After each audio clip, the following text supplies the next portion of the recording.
빛의 아들이요 낮의 아들이라 라는 제목으로 나아가실 때 귀하신 은혜가 함께 하시기를 원합니다. 오늘도 은혜의 때에 다른 어떤 곳이 아니라 하나님의 집으로 발걸음하신 우리 모든 성도님들을 환영하고 축복합니다. 당시 데살로니가 교회는 초대교회 가운데서도 믿음의 역사와 사랑의 수고와 소망의 인내가 넘치는 그러한 교회였습니다. 그런데 그들 마음 한켠에 이러한 궁금증과 염려가 있었습니다. 바로 주님의 재림입니다. 주의 날이 언제 임하는가에 대한 것이었습니다. 그리고 이것에 대해서 바울이 말합니다. 재림의 시기에 대해서 호기심이나 두려움에 머물지 말고 빛의 자녀로서 거룩한 정체성을 붙잡고 그의 확신과 소망 가운데 그날을 맞이하라 권면하고 있는 것입니다. 오늘 이 마지막 때를 살아가는 우리 모두에게 꼭 필요한 말씀입니다. 세상에 좋은 소식들이 참으로 많으면 좋을 텐데 세상에 어두운 소식들이 참으로 가득한 것 같습니다. 미래가 확실하면 좋을 텐데 불확실합니다. 이러한 때에 우리의 마음이 어떻습니까? 흔들립니다. 갈팡질팡합니다. 과연 우리는 이 혼란한 세상 속에서 어떻게 살아야 하겠습니까? 무엇을 붙들고 무엇을 바라보아야 하겠습니까? 오늘 선포된 말씀을 통해서 내가 누구인지 우리의 정체성을 다시 한번 더 확인하고 빛의 자녀로서 살아갈 힘과 지혜를 하늘로부터 받으시기를 원합니다. 첫 번째입니다. 읽겠습니다. 시작. 주의 날은 도둑같이 임합니다. 1절로 3절까지 말씀 읽겠습니다. 시작. 형제들아 때와 시기에 가나여는 너희에게 쓸 것이 없음은 주의 날이 밤에 도둑같이 이를 줄을 평안하다 안전하다 할 그때에 임신한 여자에게 해산의 고통이 이름과 같이 멸망이 갑자기 그들에게 이르리니 결코 피하지 못하리라. 아멘. 지금 사도 바울이 성도들이 가장 궁금해할 만한 때와 시기에 대해서는 더 이상 말할 것이 없다, 더 이상 신경 쓸 필요가 없다고 말하고 있습니다. 왜냐하면 그들 스스로가 이미 답을 알고 있기 때문이다 말씀하고 있습니다. 그 답이 무엇이죠?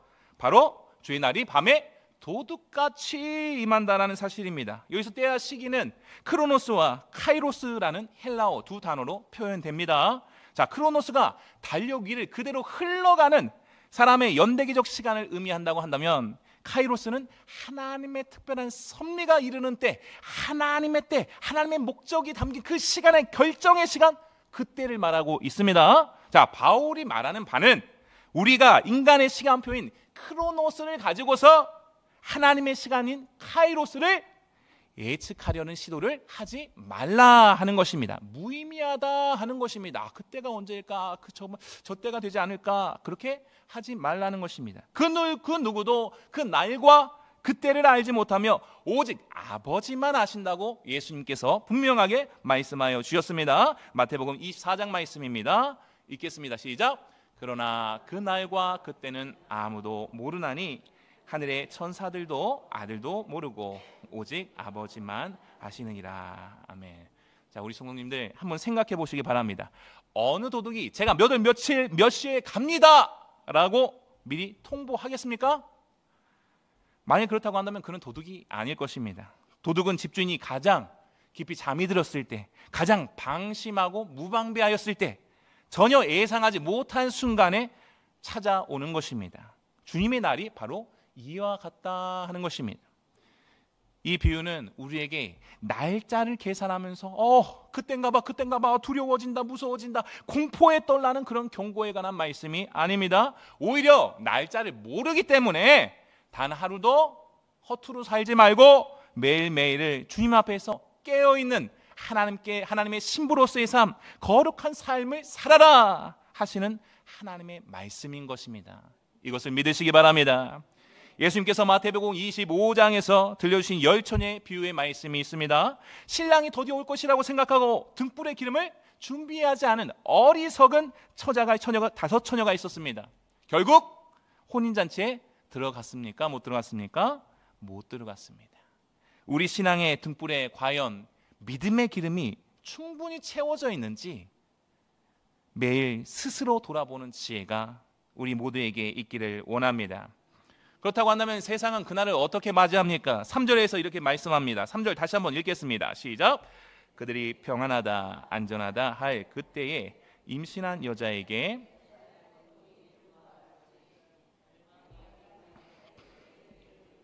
결코 피하지 못하리라. 아멘. 자, 세상은 끊임없이 평안하다 안전하다 하는 구호를 외칩니다. 마치 지금과 똑같습니다. 부와 번영 그리고 쾌락이 영원할 것처럼 스스로를 속이며 살아갑니다. 그러나 그들이 외치는 평안은 하나님께서 말씀하십니다. 거짓된 평안이다. 하나님 없는 평안은 거짓된 평안이신 거예요. 거짓된 평안. 그들이 쌓아 올린 안전이 순식간에 무너질 모래성과 같은 것이다 하는 것입니다. 노아의 때에 사람들이 먹고 마시며 시집가고 장가가고 하면서 홍수가 임할 줄을 모르고 대홍수가 임해서 모두 멸망하기까지 깨닫지 못했던 것과도 같다 하는 것입니다. 요한복음 3장 19절에서 세상이 왜 어둠을 사랑하는지 정확히 말씀하고 있습니다. 제가 읽겠습니다.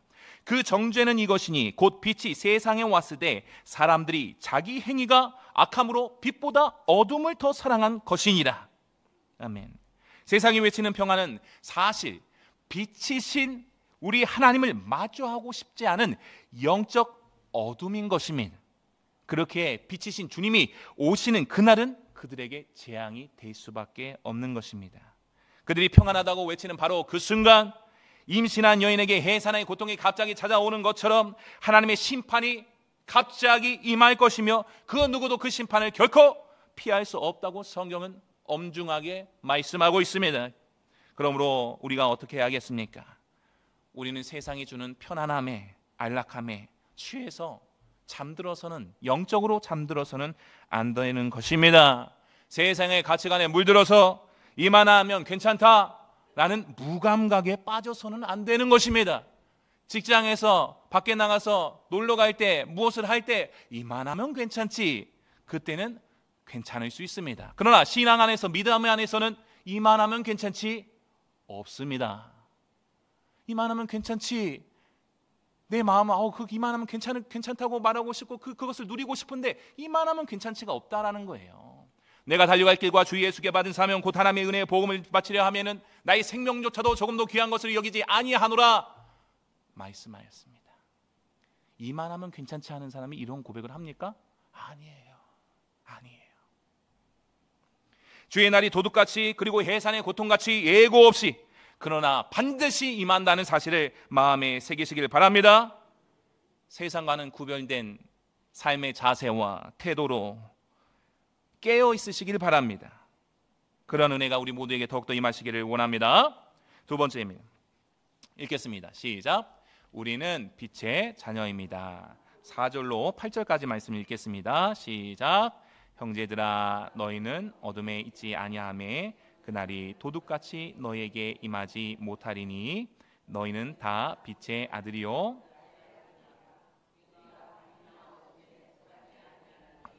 그러므로 우리는 다른 이들과 같이 자지 말고 오직 깨어 정신을 차릴지라. 자는 자들은 밤에 자고 취하는 자들은 밤에 취하되 우리는 낮에 속하였으니 정신을 차리고 믿음과 사랑에 호심경을 붙이고 구원의 소망의 투구를 쓰자. 아멘.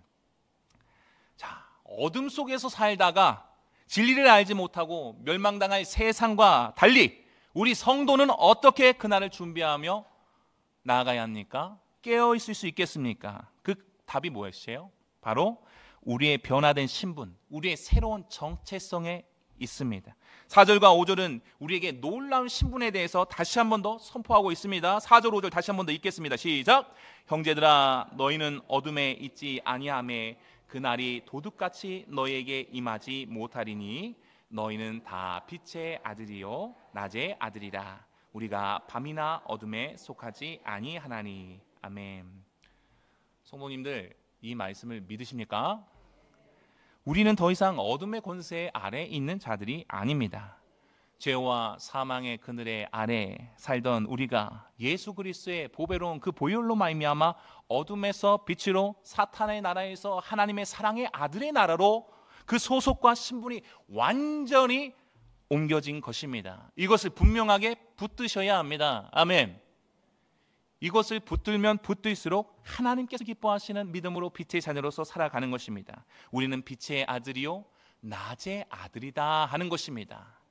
이것은 우리가 노력해서 얻어낸 신분이 아닙니다. 골로새서 1장 13절 말씀처럼 하나님께서 우리를 흑암의 권세에서 건져내사 그의 사랑의 아들의 나라로 옮기셨으니 전적인 하나님의 은혜의 결과입니다. 우리의 국적이, 우리의 소속이 바뀐 것입니다. 우리는 어둠의 나라에서 추방되어 빛의 나라로 어쩔 수 없이 망명한 그런 존재가 아닙니다. 당당히 하나님 나라의 시민권과 자녀의 권세를 얻은 것입니다. 할렐루야. 왜 이 정체성이 이렇게 중요합니까? 도둑은 밤에 어둠 속에 활동합니다. 그러므로 어둠에 속한 자들은 주의 날은 두려움과 심판의 날이 될 수밖에 없습니다. 그러나 저와 여러분은 빛의 아들이요 낮의 아들로서 빛 가운데 행하며 낮에 속하기에 깨어있는 빛의 자녀들로서 그날이 결코 갑작스러운 재앙의 날이 될 수 없다는 것입니다. 왜냐하면 빛 가운데 있는 자는 멀리서 다가오는 그것을 분별할 수 있기 때문이다 하는 것입니다. 영적으로 깨어있는 성도가 시대의 징조를 분별한다. 성경에서 분명히 말씀하고 있습니다. 주님의 때가 가까이 왔음을 영적으로 감지할 수 있다 하는 것입니다. 주님의 때가 가까이 왔습니까? 요한복음 8장 12절에서 이렇게 말씀합니다. 읽겠습니다. 시작. 예수께서 또 말씀하여 이르시되 나는 세상의 빛이니 나를 따르는 자는 어둠에 다니지 아니하고 생명의 빛을 얻으리라. 아멘. 우리는 바로 그 생명의 빛을 소유한 하나님의 자녀가 되었습니다. 그렇기 때문에 우리가 어둠의 일을 행하지 않는 한 두려워할 이유가 전혀 없다라는 것이에요. 주의 날을. 그러므로 6절이 우리에게 당연한 의무를 말씀하고 있습니다. 6절 말씀 다시 한번 읽겠습니다. 시작. 그러므로 우리는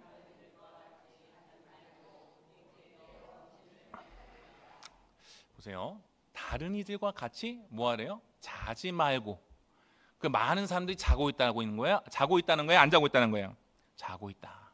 뭐 하래요? 자지 말고 오직 깨어 정신을 차려라. 여기서 말씀하고 있습니다. 여기서 잔다라는 것은 영적인 무감각, 나태, 도덕적인 그런 무관심을 의미합니다. 이게 무슨 말이냐? 세상의 죄악에 대해서 양심 무뎌집니다. 하도 악한 일들이 나오니까 그것에 대해서 또 악한 일 났네? 범죄가 일어났네? 그냥 무덤덤한 거예요. 범죄를 하든 악한 일이 일어나든 말든 간에 그 양심이 무뎌지는 거예요. 하나님의 말씀에 둔감해집니다. 말씀을 들어도 딱 찔리지가 않아. 아, 말씀인가 보다. 바로 이것이 영적으로 잠든 상태다 하는 것입니다. 반면 정신을 차릴지라 이 원어를 보니까 네포라고 합니다. 술에 취하지 않은 맑은 상태를 유지하다라는 뜻을 가지고 있습니다. 정신을 차릴지라. 이게 맑은 정신을 유지해야 돼. 당연한 거 아니에요? 그렇죠? 그러려면 어떻게 돼요? 정신을 차려요. 세상이 주는 쾌락과 성공에 술에 취한 것과 같이 그것에 빠져들지 말라 하는 것입니다. 그럼 우리는 뭐에 빠져야 됩니까? 오직 하나님의 말씀과 성령의 능력에 그의 힘에 사모하고 그의 충만함 안에서 영적인 분별력을 가지고 살아야 한다 하는 것입니다. 나는 지금 무엇에 빠져 있습니까? 세상의 성공에 빠져 있습니까? 아직까지도 온 세상의 전쟁과 전염병과 재해와 재난의 소식이 우리나라에도 이런 혼란이 일어났음에도 불구하고 나의 관심은 하나님의 말씀이 아닙니다. 성령의 능력이 아닙니다. 아멘을 하고 있지만 세상의 성공을 향하여서 나아가고 있지는 않습니까? 그렇다고 한다면 나는 잠이 들었다라는 거예요.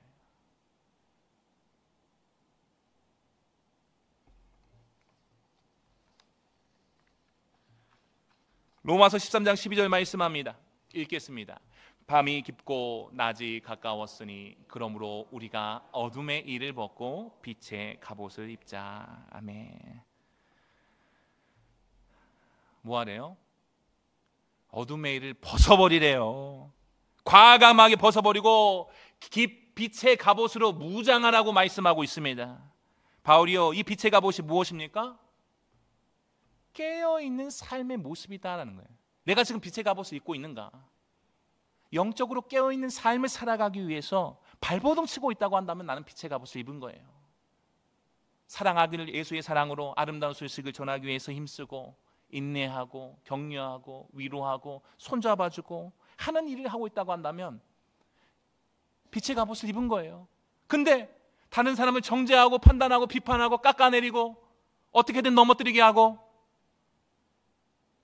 그거는 전혀 관계없는 그런 삶을 살아가고 있다는 것이 8절에서 분명하게 영적 무장으로 설명하고 있습니다. 8절 읽겠습니다. 시작. 우리는 낮에 속하였으니 호신경을 붙이고 구원의 소망의 투구를 쓰자. 아멘. 자, 우리의 가장 중요한 장기가 무엇입니까? 심장입니다. 이 심장에 있는 가슴, 우리의 마음과 감정과 의지가 그의 중심에, 이것을 무엇으로 보호해야 합니까? 성경에 방금 전에 나왔어요. 호심경, 갑옷. 어떤 호심경이요? 믿음과 사랑의 호심경이다, 갑옷이다 말씀하고 있습니다. 하나님을 향한 흔들리지 않는 믿음, 이웃과 형제를 향한 사랑, 이것이야말로 빛의 갑옷이 된다라는 거예요. 내게 믿음이 있다고 말하지만 다른 사람에게 흘려보낼 사랑이 없다고 한다면 나는 갑옷 입은 거예요, 안 입은 거예요? 호신경 입은 거예요, 안 입은 거예요? 입은 게 아니에요. 믿음과 사랑이 합쳐져서 되어졌을 때에 우리의 마음과 감정, 그 의지를 온전히 보호하는 하나님께서 기뻐하시는 하나님 나라를 위한 빛의 갑옷이 되어진다라는 것입니다. 이런 갑옷을 입을 때야말로 사탄이 쏘는 이 불화살을 통하여로부터 우리의 마음을 지키고 하나님께서 기뻐하시는 하나님의 일을 감당하게 되는 것입니다. 또 우리의 머리, 모든 생각과 사상, 가치관이 있는 이 머리, 무엇으로 지켜야 합니까? 투구로 지키래요. 어떤 투구래요? 답변해 보세요. 보지 마시고. 구원의 소망의 투구라고 말씀하고 있습니다. 구원의 소망의 투구. 이 세상이 전부인 것 같지만 이 세상이 전부가 아닙니다. 우리에게는 장차 임할 하나님 나라, 영원한 하나님 나라와 부활, 그리고 영생의 약속이 있습니다. 아멘. 이 확실한 소망이 이 세상의 거짓된 가치관과 두렵게 하는 절망적인 그런 생각들로부터 우리를 보호하는 강력한 강철 투구가 된다 하는 것입니다. 아멘. 지금 구원의 소망의 투구 쓰고 계십니까? 매일 아침 눈을 뜰 때마다 믿음과 사랑의 갑옷을 말씀과 기도로서 입으시길 바랍니다. 그리고 구원의 소망의 투구를 굳게 쓰시길 바랍니다. 세상의 어둠을 이기고 승리하는 빛의 용사들이 다 되시기를 원합니다. 세 번째입니다. 읽겠습니다. 시작. 우리의 결국은 구원입니다. 9절로 11절까지 말씀 읽겠습니다. 시작. 하나님이 우리를 세우심은 노하심에 이르게 하심이 아니요 구원을 받게 하심이라. 예수께서 우리를 위하여 죽으사 우리로 하여금 깨어있든지 자든지 자기와 함께 살게 하려 하셨느니라. 그러므로 피차 권면하고 서로 덕을 세우기를 너희가 하는 것 같이 하라. 아멘. 마지막으로 이와 같이 도둑같이 임할 주의 날 앞에서 두려워하지 않고 오히려 빛의 갑옷을 입고 깨어있을 수 있는 그러한 궁극적인 이유와 근거가 무엇이라고 말씀하고 있습니까? 하나님의 영원한 뜻과 계획이 있다라는 것이.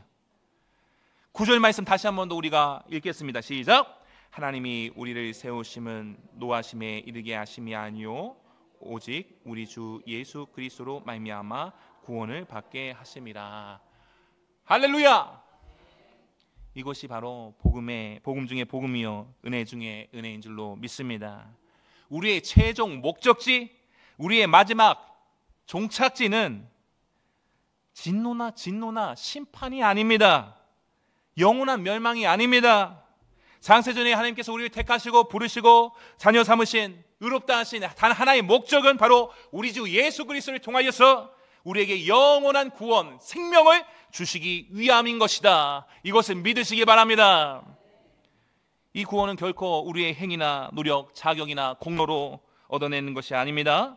전적인 하나님의 은혜요, 값을 매길 수 없는 우리 주 예수 그리스도의 십자가에서의 죽으심과 다시 사심으로 말미암아 우리에게 선물로 주어진 것입니다.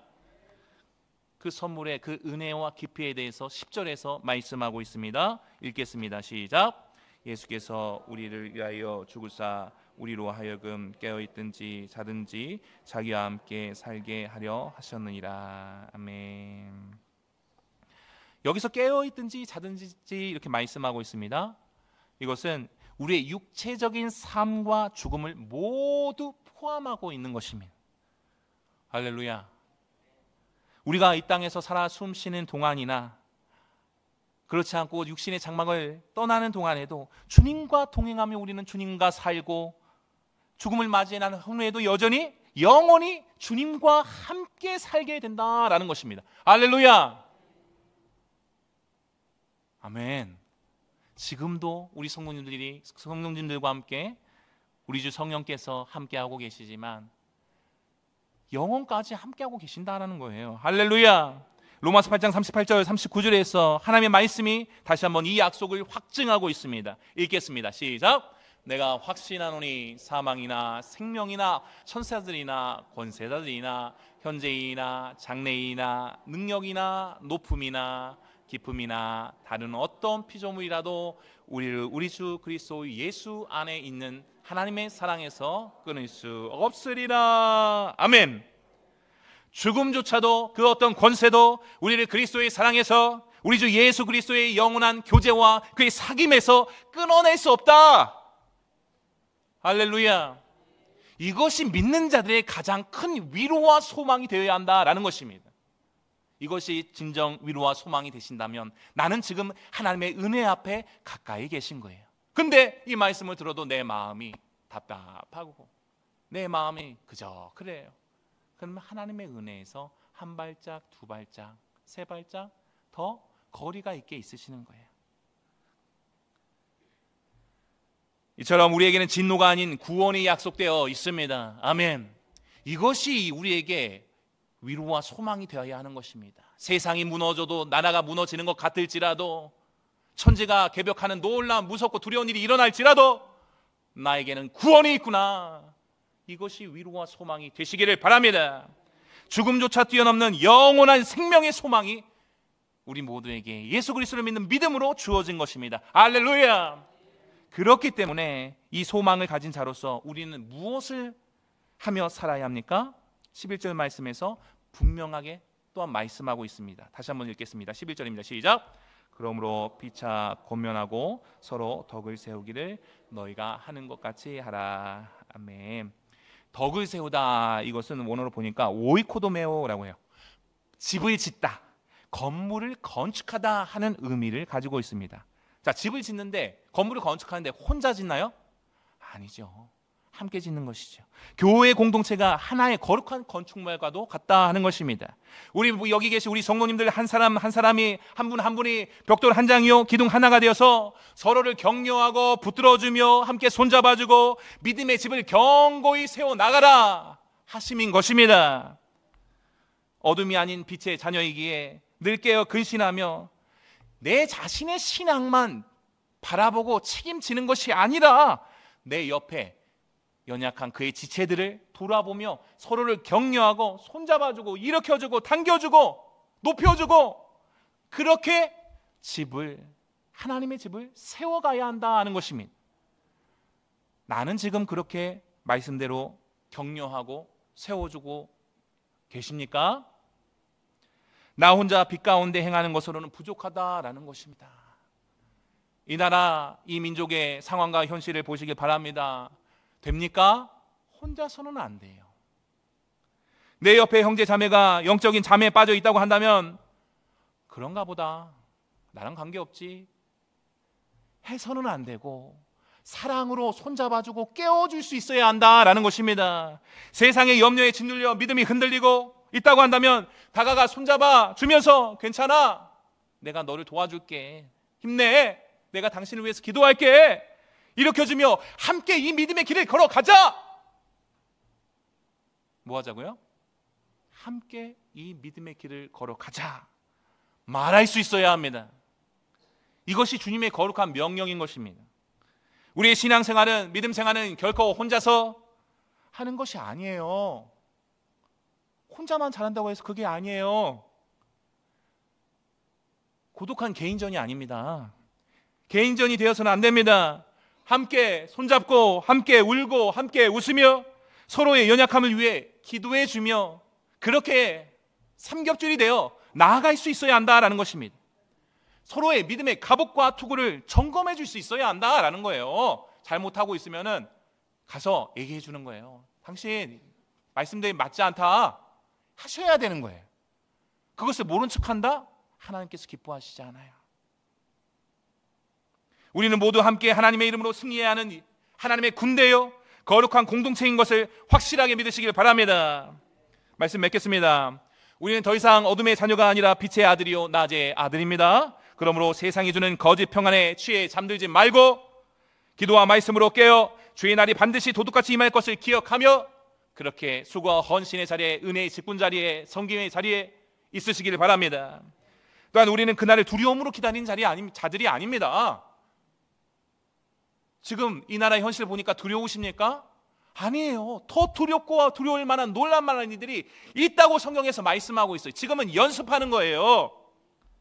오직 믿음과 사랑의 갑옷을 입고 구원의 소망의 투구를 쓰고 나아가시길 바랍니다. 예수 이름으로 승리를 외치며 나아가시기를 바랍니다. 또한 우리의 최종 목적지는 이 땅이 아닙니다. 또한 심판이 아닙니다. 하나님께서 예수 그리스도를 통해 예비하신 영원한 구원입니다. 이 땅이 아무리 좋다 한들 저 영원한 나라로 비할 바가 안 된다 그러는 거예요. 근데 자꾸 옆에서 이 집이 좋으니까 저 집이 좋으니까 저게 좋다고 하니까 세상의 것으로 유혹받아 끌려가시면 안 된다라는 거예요. 끌려가지 않는 사람의 특징이 뭐예요? 세상으로 교회에 자주 왔다 갔다 하면 뭐 알아요? 다른 얘기 알아요? 기도와 말씀과 주의 사랑으로 교제하기 위해서, 섬기기 위해서, 사랑하기 위해서 어떻게든지 간에 저 연약한 일을 살려주세요, 도와주세요. 그렇게 하기 위해서 교회 중심으로 살아가는 거예요. 돌아보실 수 있기를 바랍니다. 나 혼자가 아니라 내 옆에 지체들과 함께 서로를 권면하고 세워주며 함께 믿음의 집을, 아름다운 하나님의 집을 세워가시는 우리 모든 성도님들이 되시기를 바랍니다. 이 어둡고 혼탁한 세상 속에서도 빛의 자녀답게 살아가는 우리 모두를 통해서 하나님의 살아계심과 영광이 드러나기를 원합니다. 그래서 마침내 주님 다시 오시는 날 뭐라고 칭찬 들어요?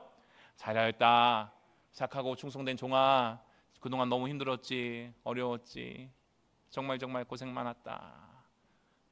그래도 내가 다 알고 있어. 칭찬받으며 영원한 생명의 잔치에 함께 참여하는 우리 모든 성도님들이 되시기를 주님의 이름으로 축원합니다.